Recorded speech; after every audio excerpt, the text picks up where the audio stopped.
Marami ang nagsasabi, bakit nga ba nakasuhan etong si VP Sara? Kung gayong immunity daw siya sa kahit anong kaso.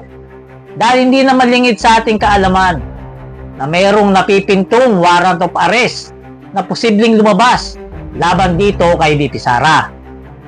At ang warrant of arrest na yan tumawag ng pansin ng mga hindi masyadong nakapag-aral na mga DDS. Ang sabi nila, paano raw nangyari yun? Paano raw magkaka-warrant of arrest ang Vice Presidente?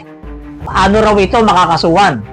Kung immunity daw ito, ibig sabihin, hindi pwedeng kasuhan dahil tanging impeachment lamang ang makakapagpatanggal sa kanya sa pwesto. Tama po yun.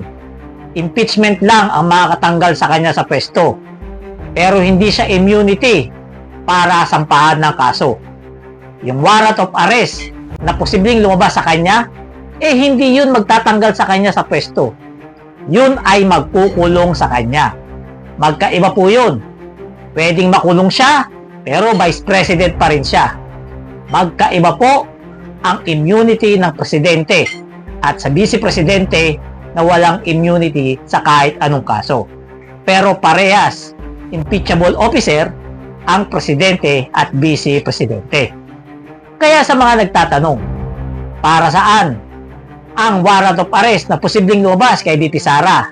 Yan po ay ang magkukulong sa kanya pag nagkataon.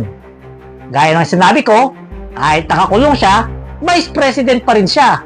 Gaya na lamang ni Senator Rodante Marcoleta, Jinggoy Estrada. At kung sakali mahuli si Bato de la Rosa, ganun din naman siya. Kaya wag tayo patanga-tanga mga kababayan. Wag tayo papalinlang sa mga kababayan natin na hindi naiintindihan ang mga pinagsasabi ng balita. Kapagkat ang gusto lang nilang paniwalaan ay yung mga fake news na pumapabor sa kanilang amo. So kayo, anong sa tingin nyo? Lalabas na ba ang warrant of arrest ni VP Sara?